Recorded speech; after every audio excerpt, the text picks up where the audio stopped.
ಹಿಂದೂ ಮುಸಲ್ಮಾನ ಪಾಕಿಸ್ತಾನ ತಾಲಿಬಾನಿಗೆ ಕರ್ಕೊಂಬಂದು ಇವರೇ ತಾಳಿ ಕಟ್ಕೊಂಡ್ರಲ್ಲ. ಇದ್ರ ಬಗ್ಗೆ ಏನು ಮಾತಾಡೋದು ಬೇಡ. ದಿನ ಬೆಳಿಗ್ಗೆ ಇದ್ರೆ ಕಾಂಗ್ರೆಸ್ಗೆ ಬೈತಿದ್ರು ತಾಲಿಬಾನ್ ಅಂತೇಳಿ.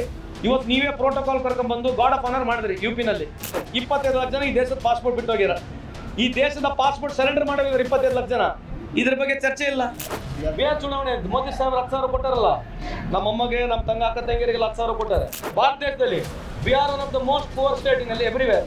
ಮತ್ತೆ ಇವ್ರು ಆಡಳಿತದ ಏನಾಗಿದೆ, ಈಗ 10,000 ಕೊಟ್ಟು ಓಟ್ ಕೇಳ್ಬೇಕು. ಈಗ 10,000 ರೂಪಾಯಿ ಹಾಕಿ ಭಾಷಣ ಮಾಡಿ ಓಟ್ ಕೇಳ್ತಾ ಇದಾರೆ ಅಂತಂದ್ರೆ ಇಟ್ ಶೋಸ್ ಪ್ರಧಾನಮಂತ್ರಿ ಮೋದಿ ಸಾಹೇಬ್ರು ವೀಕ್ ಇದ್ದಾರೆ. ಈಗ ಅವರ ಸೆಲೆಬ್ರಿಟಿ ಕರ್ಕೊಂಬಂದು ಹಾರಾಡಿಸ್ತಾರೆ. ಎಲೆಕ್ಷನ್ ಕಮಿಷನರು ಇವ್ರದೇ. ಅವನು ಎಕ್ದಮ್ one of the most fraud ಆಗಿ ಕೆಲಸ ಆಗಿರ್ತಕ್ಕಂಥದ್ದು ಎಲೆಕ್ಷನ್ ಕಮಿಷನರ್. ನಿಮಗೆಲ್ಲ ಗೊತ್ತಿದೆ. ಪಿಕ್ಚರ್ ನಡೀತಾ ಇದೆ, ನಡೀಲಿ. RSS ವಿರುದ್ಧವಾಗಿ ನಾನೇನು ಅವರಿಗೆ ಹೇಳಿಕೆಯನ್ನು ಕೊಟ್ಟಿಲ್ಲ. ನಾನು ವಿಚಾರ ದೃಷ್ಟಿಯಿಂದ ಮಾತನಾಡ್ತೀನಿ. ಯಾವತ್ತೂ ಯಾರ ವಿರುದ್ಧವಾಗಿ ನಾನು ಪರ್ಸನಲ್ ಆಗಿ ಮಾತಾಡಿಲ್ಲ, ಮುಂದೆನೂ ಮಾತಾಡೋದಿಲ್ಲ. We are speaking in ideological terms. ಅಷ್ಟು ಬಿಟ್ಟರೆ ಪರ್ಸನಲ್ ಆಗಿ ಮಾತಾಡೋದು ಏನಿದೆ ಹೇಳಿ? ಇಷ್ಟುವರೆಗೆ ಯಾವುದೋ ಇಂಟರ್ವ್ಯೂನಲ್ಲಿ ನಾವು ಯಾರಿಗಿನ ತಪ್ಪು ಮಾತಾಡಿರ್ತಾರೆ ನಾವು ತೋರಿಸ್ರಿ. ಈಗ ಅವರೇ ಪ್ರಿಯಾಂಕರಿಗೆ ಅವರಿಗೆ ನಿಮಗೆ ಜೀವ ಬೆದರಿಕೆ ಆಗ್ತಕ್ಕಂಥದ್ದು ನೀವು ಹೇಳಿದ್ದೀರಾ.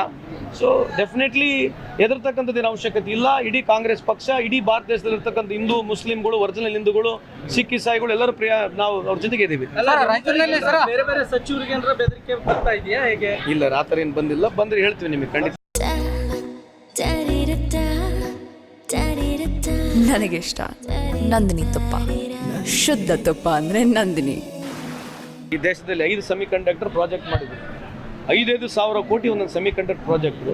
4 ಪ್ರಾಜೆಕ್ಟು ಗುಜರಾತಿಗೆ ಒಯ್ದಿದ್ದಾರೆ. ಯಾರು ಕೇಳೋರು ಯಾರಿದ್ದಾರೆ? ನಮ್ಮ ಹಳ್ಳಿಗಳಾಗೈತಲ್ಲ, ಯಾರಪ್ಪಂದೇನೋ ಎಲ್ಲಮ್ಮನ ಜಾತ್ರೆ ಅಂತ ಹೊಡ್ಯಾಕತ್ತರ ಪಿಕ್ಚರ್ ಹೊಡೀಲಿ. ಯಾಕಂದರೆ ಸಮರ್ಪಕವಾಗಿ ಚರ್ಚೆ ಆಗ್ಬೇಕು ಅನ್ನೋದು ಬಿಟ್ಟರೆ I am not particularly against. There are certain things people have to know. ಇದು ಮುಟ್ಟಕ್ಕೆ ಆಗಲ್ಲ, ಇಂಥೆಲ್ಲ ವಿಚಾರಗಳು ಮುಟ್ಟಕ್ಕೆ ಆಗ್ತಾಯಿಲ್ಲ ನಮಗೆ. ಇಂಥ ವಿಚಾರಗಳು ಡಿಮಾನಿಟೈಸೇಷನ್ನು ಎಲ್ಲೈತೆ? 500 ರೂಪಾಯಿ ನೋಟ್ ಎಲ್ಲೈತೆ? 1,000 ರೂಪಾಯಿ 2,000 ರೂಪಾಯಿ ನೋಟ್ ಎಲ್ಲಿದ್ದಾವೆ? ಡಿಮಾನಿಟೈಸೇಷನ್ ಏನಾಯಿತು? ಮೇಕ್ ಇನ್ ಇಂಡಿಯಾ ಏನಾಯಿತು? ಒಂದು ಗುಂಡು ಪಿನ್ನೂ ಮಾಡಿಲ್ಲ ಪುಣ್ಯಾತ್ಮ. ಮೇಕ್ ಇನ್ ಇಂಡಿಯಾನಾಗ ಒಂದು ಗುಂಡು ಪಿನ್ನು ಕೂಡ ಆಗಿಲ್ಲ. ಸುಮ್ಮನೆ ಹೇಳ್ತಾರೆ ಮೇಕ್ ಇನ್ ಇಂಡಿಯಾ. ಅರ್ಧಕ್ಕರ್ಧ 90% ಮಾಲ್ ಬರೋದು ಚೈನಾದಿಂದ. ಛತ್ರಿ, ಈ ದೇಶದ ಛತ್ರಿ, ಮಳೆ ಬಂದರೆ ಛತ್ರಿ ಐತಲ್ಲ 90% ಅಲ್ಲಿಂದ ಬರ್ತದೆ. ಈ ದೀಪಾವಳಿ ಐತಲ್ಲ, ನಿನ್ನ ಮಕ್ಕಳು, ನನ್ನ ಮಕ್ಕಳು, ಮೊಮ್ಮಕ್ಕಳು, ನಮ್ಮ ಅಜ್ಜಿಗಳು ಎಲ್ಲರೂ ಭೂಚಕ್ರಿಂದ ಹಿಡಿದು ಬಾಣ ಹೊಡೆಯೋದು ಚೈನಾದು. ಇಂಥದ್ರ ಬಗ್ಗೆ ಚರ್ಚೆ ಆಗ್ಬೇಕು. ನೀವು 10 ವರ್ಷ ಬಂದಿರಿ, ಮೇಕ್ ಇನ್ ಇಂಡಿಯಾ ಪ್ರಾರಂಭ ಮಾಡಿದ್ರಿ. ಎಷ್ಟಿದೆ ನಿಮ್ಮದು? ನಿಮ್ಮ ಎಕ್ಸ್ಪೋರ್ಟ್ ಎಷ್ಟಾಗಿದೆ? ಇಂಪೋರ್ಟ್ ಎಷ್ಟಿದೆ? ಇಂಪೋರ್ಟ್ ಡಿಫಿಸಿಟ್ ಎಷ್ಟಿದೆ? ಎಕ್ಸ್ಪೋರ್ಟ್ ಎಷ್ಟಾಗಿದೆ? ಇದ್ರ ಬಗ್ಗೆ ಚರ್ಚೆನೇ ಇರೋದಿಲ್ಲ. ಚರ್ಚೆ ಅದೇ ಅನವಶ್ಯಕ. ಇಂಥವೇ ಇಡೀ 11 ವರ್ಷದಲ್ಲಿ ಚರ್ಚೆ ಯಾವುದು ಸಮರ್ಪಕವಾಗಿ ವಿಚಾರದಲ್ಲಿ ನಮ್ಮ ಚರ್ಚೆಗಳು ಇರೋದಿಲ್ಲ. ಔರಂಗಜೇಬು, ಹಿಂದೂ ಮುಸಲ್ಮಾನ ಪಾಕಿಸ್ತಾನ ತಾಲಿಬಾನಿಗೆ ಕರ್ಕೊಂಬಂದು ಇವರೇ ತಾಳಿ ಕಟ್ಕೊಂಡ್ರಲ್ಲ. ಇದ್ರ ಬಗ್ಗೆ ಏನು ಮಾತಾಡೋದು ಬೇಡ. Today it's a Shem. Taliban foreign minister ಬಂದು ಇವತ್ತು ನಮ್ಮ ಜೊತೆ ಟೈ ಅಪ್ ಮಾಡ್ತಾ ಇದ್ದಾರೆ. ಏನು ಅರ್ಥ ಏನು? Why are you going to speak to Taliban? ದಿನ ಬೆಳಿಗ್ಗೆ ಇದ್ರೆ ಕಾಂಗ್ರೆಸ್ಗೆ ಬೈತಿದ್ರು ತಾಲಿಬಾನ್ ಅಂತೇಳಿ. ಇವತ್ತು ನೀವೇ ಪ್ರೋಟೋಕಾಲ್ ಕರ್ಕೊಂಡ್ಬಂದು ಗಾಡ್ ಆಫ್ ಆನರ್ ಮಾಡಿದ್ರಿ ಯುಪಿನಲ್ಲಿ. ಯಾರು ಒಂದು ಪ್ರಶ್ನೆ ಇಲ್ಲ. ಇದೇನು ಬೆಂಕಿ? ಇದು ಚರ್ಚೆಗೆ ಇಲ್ಲ ಇವತ್ತು. ಅಲ್ಲ, ಪಾಕಿಸ್ತಾನ ಮಟ್ಟ ಹಾಕ್ಲಿಕ್ಕೆ ಅಫ್ಘಾನಿಸ್ತಾನ ಜೊತೆ ಮತ್ತೆ ಹಂಗೆ ಹೇಳ್ಬಿಡ್ಬೇಕಲ್ಲ ಅವರು. ಹೇಳ್ತಾ ಇದ್ದಾರೆ, ಅವ್ರು ಹೇಳ್ಬೇಕಲ್ಲ ಗಟ್ಟಿಯಾಗಿ. ಅಂದ್ರೆ ಇವತ್ತು ನೀವು ಯಾವ ಲೆಕ್ಕಕ್ಕೆ ಬಂದಿದ್ದೀರಿ? You want support on Afghanistan then? ನಿಮಗೆ ಇವತ್ತು ಪಾಕಿಸ್ತಾನ ಹಿಡಿಲಿಕ್ಕೆ ಅಫ್ಘಾನಿಸ್ತಾನ್ ಬೇಕಾ? ಹೇಳ್ಬಿಡ್ರಿ ನಂಗೆ ಗಟ್ಟಿಯಾಗಿ. ಪ್ರಧಾನಮಂತ್ರಿ ಹೇಳ್ಬಿಡ್ಬೇಕಲ್ಲ. ಇವ್ರು ಯಾರು ಬೇಕಿದ್ದವ್ರು ಏನು ಬಾಯಿ ಸಿಕ್ಕಂಗೆ ಮಾತಾಡ್ತಾರೆ. ಇವ್ರಿಗೇನೈತೆ? ಇವ್ರು ಹಂಗಿದ್ರೆ ಹಂಗೆ, ಹಿಂಗಿದ್ರೆ ಹಂಗೆ. ಇವ್ರು ಹೆಂಗಂದ್ರೆ ಹೆಡ್ ಸೈವನ್ನು ಟೇಲ್ ಸಲ್ಲೋದು. ಇವ್ರು ತುರ ಬಕ್ಕಾಡ್ದಂಗೆ. ರಾಜನೂ ಇವಂದೇ, ರಾಣಿನೂ ಇವಂದೇ. ಅವ್ರದ್ದು ನಮ್ಮ ಹಳ್ಳಿಗಳಿಗೆ ಆಡ್ತಾರೆ ಇಸ್ಪಟ್ ಆಡೋಕ್ಕಲ್ಲಿ. ಅಂದರೆ ಇವ್ರದೇ, ಭಾರ ಇವ್ರದೇ. ಏನು ಯಾವ್ದು ವಿಷಯದಲ್ಲಿ ಏನೇ ಇರಲಿ ಹೆಂಗೆ ಬೇಕಿದ್ದಂಗೆ ಹೇಳ್ಕೊಂಡು ಹೋಗ್ಬಿಡ್ಬೋದು. ಈಗ ಪಹಲ್ಗಾಮ್ ವಿಷಯ, ನಾನು ಹೋಗಿದ್ದೆ ಪಹಲ್ಗಾಮ್ನಲ್ಲಿ. ವಾರ ಆಯಿತು, ಅವ್ರು ಬಂದು ನಮಗೆ 26 ಜನಕ್ಕೆ ನಮಗೆ ಕೊಲ್ಲಿದ್ರು. ಇವತ್ತು ನೀವು ಯಾಕೆ ಅವ್ರ ಜೊತೆ ಮ್ಯಾಚ್ ಆಡಿದ್ರಿ ಪಾಕಿಸ್ತಾನ ಜೊತೆ ಹೋಗಿ? ಅದ್ರಾಗ 3 ನಡ್ಕೊಂಡ್ರೆ ಪುಣ್ಯಾತ್ಮರು. ಆ ಸತ್ತೋರು ಬೊಕ್ಕಣದಾಗ ತೆಗೆದ್ರೆ ಮೇಡ್ ಇನ್ ಪಾಕಿಸ್ತಾನ ಅಂತ ಚಾಕ್ಲೇಟ್ ಸಿಕ್ಕಿದೆ. ಅವ್ರ ಗುರುತು ಏನು 3 ಯಾರು ಹಿಡಿದಿದ್ದಾರೆ, ಅವ್ರ ಗುರುತು ನೋಡಿದ್ರೆ ಮೇಡ್ ಇನ್ ಪಾಕಿಸ್ತಾನ ಅಂತ ಚಾಕ್ಲೇಟ್ ಸಿಕ್ಕಿದೆ. ಮುಗೀತಲ್ಲ, ಪಿಕ್ಚರ್ ಕ್ಲೋಸ್.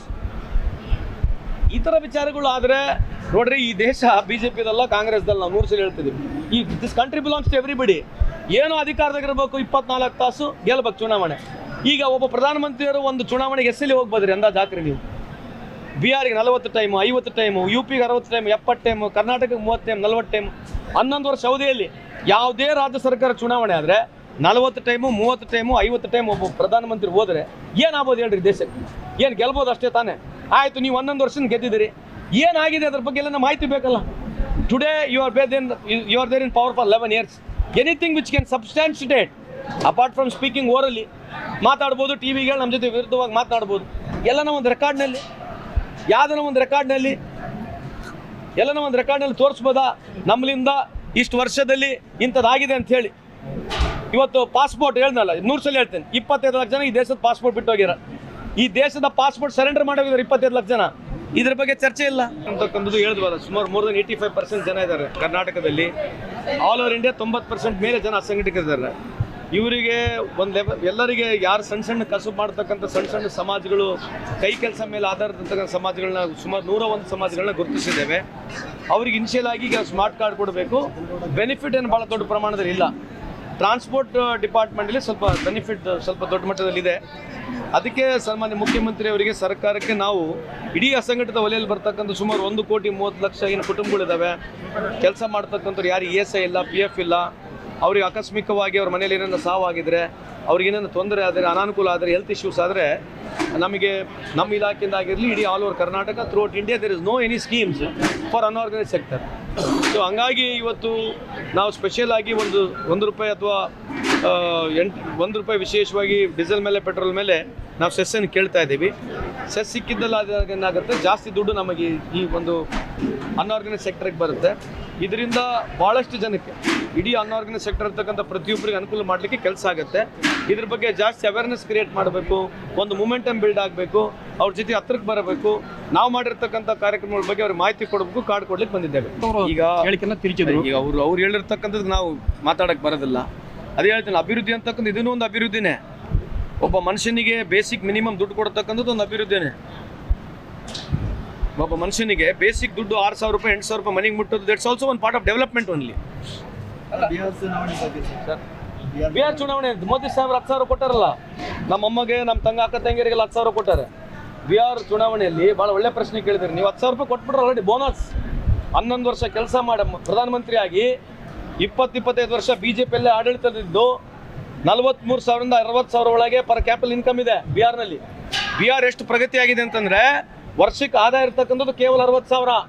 ಅಷ್ಟು ದೊಡ್ಡ ಇಡೀ ಭಾರತ ದೇಶದಲ್ಲಿ Bihar one of the most poor state in everywhere. ಮತ್ತು ಇವ್ರು ಆಡಳಿತದ ಏನಾಗಿದೆ, ಈಗ 10,000 ಕೊಟ್ಟು ಓಟ್ ಕೇಳಬೇಕು. ಈಗ ಯಾಪ್ ಆಧಾರಿತ ಕೆಲಸ 60 ಅದೇ ನೀವು ಒಬ್ಬ ಪ್ರಧಾನಮಂತ್ರಿಯವರು ಚುನಾವಣೆ ಬಂದಾಗ ₹10,000 ಓಟಿಗೆ ದುಡ್ಡಿಗೆ ಹಾಕಿ ಓಟ್ ಕೇಳ್ತಕ್ಕಂಥ ನಿದರ್ಶನ ಎಲ್ಲ ಇದೇನ್ರಿ? ಸ್ವಾತಂತ್ರ್ಯ ಸಿಕ್ಕಾಗ್ಲಿಂದ ಈ ದೇಶದಲ್ಲಿ ಇಂಥ ಕಾರ್ಯಕ್ರಮ ಯಾರನ್ನ ಮಾಡಿರ್ಬೋದಾ? ಚುನಾವಣೆ ಬಂದಿದೆ, 2 ತಿಂಗಳಲ್ಲಿದೆ ಚುನಾವಣೆ, ₹10,000 ಹಾಕಿ ಭಾಷಣ ಮಾಡಿ ಓಟ್ ಕೇಳ್ತಾ ಇದಾರೆ ಅಂತಂದ್ರೆ ಪ್ರಜಾಪ್ರಭುತ್ವ ವ್ಯವಸ್ಥೆಯಲ್ಲಿ ಕೊಗ್ಗಲೆ. ಇಟ್ ಶೋಸ್ ಪ್ರಧಾನಮಂತ್ರಿ ಮೋದಿ ಸಾಹೇಬರು ವೀಕ್ ಇದ್ದಾರೆ. ಈಗ ಅವರ ಸೆಲೆಬ್ರಿಟಿ ಕರ್ಕೊಂಬಂದು ಹಾಡಾಡಿಸ್ತಾರೆ, ಮೋದಿ ಹೈ ತೋ ಮುಮ್ಕಿನ್ ಹೈ. ಯಾಕೆ ಬೇಕು ನಿಮಗೆ? ಇವ್ರು ಯಾಕೆ ಓಡಾಡ್ಬೇಕು ನಿಮ್ಮ ಪರವಾಗಿ? ನೀವು ಕೆಲಸ ಸರಿಗೆ ಮಾಡಿದರೆ ಅಲ್ಲೇ ಒಂದೇ ಬಟನ್ ಒತ್ತಿದ್ರೆ ಓಟ್ ಬಿದ್ದುಬಿಡ್ಬೇಕಲ್ಲ ನಿಮಗೆ. ಎಲೆಕ್ಷನ್ ಕಮಿಷನರು ಇವ್ರದೇ, ಅವನು ಎಕ್ದಮ್ ಅನ್ನೋದು ಮೋಸ್ಟ್ ಫ್ರಾಡ್ ಆಗಿ ಕೆಲಸ ಆಗಿರ್ತಕ್ಕಂಥದ್ದು ಎಲೆಕ್ಷನ್ ಕಮಿಷನರ್. ನಿಮಗೆಲ್ಲ ಗುರುತಿದೆ, ಪಿಕ್ಚರ್ ನಡೀತಾ ಇದೆ, ಆಗಿದೆ. ಇದು ಒಂದು ಪ್ರಯತ್ನ ಇದೆ. ನಿಮಗೆ ಸೈಂಟಿಫಿಕ್ ಆಗಿ ಪರ್ಟಿಕ್ಯುಲರ್ ಆಗಿ ಇದೇ ನಂಬರ್ ಹೇಳಕ್ ಬರೋದಲ್ಲ. ಬಿಕಾಸ್ ನಮ್ಮಲ್ಲಿ ಅಲ್ಲ ಇದೆ, ಇದು ಸಮಾಜ ವೈಸ್ ಗುರುತಿಸ್ತಾ ಇದೀವಿ. ಈಗ ನಾವೇ 101 ಸಮಾಜಗಳಿಗೆ ನಿಮ್ಗೆ ಹೇಳಿದೀವಿ. ನಮ್ಮ ಹತ್ರ ಮಾಹಿತಿ ಇಲ್ಲ ನೀವು ಯಾರು ಸಮಾಜದವ್ರು ಅಂತೇಳಿ, ಯಾವ ಕಸುಬ್ನವ್ರು ಯಾರು ಮಾಡ್ತಾರೆ ಅಂತ ಗೊತ್ತಿಲ್ಲ. ಅದಕ್ಕೆ ಆ ಕಸುಬ್ನಾಗ ಇರ್ತಕ್ಕಂಥ ಪ್ರತಿಯೊಬ್ಬರನ್ನ ಕರೆಸ್ಬಿಟ್ಟು ಇವತ್ತು ನಾವು ರಿಜಿಸ್ಟ್ರೇಷನ್ ಮಾಡಿಸ್ತೇವೆ. Thank you sir. ಮತ್ತಷ್ಟು ವಿಶೇಷ ವಿಡಿಯೋಗಳನ್ನು ನೋಡಲು ಮತ್ತು ಹೊಸ ವಿಡಿಯೋಗಳ ಬಗ್ಗೆ ತಿಳಿಯಲು EDina.com ಯೂಟ್ಯೂಬ್ ಚಾನೆಲ್ ಸಬ್ಸ್ಕ್ರೈಬ್ ಮಾಡಿ ಮತ್ತು ಬೆಲ್ ಐಕಾನ್ ಕ್ಲಿಕ್ ಮಾಡಿ.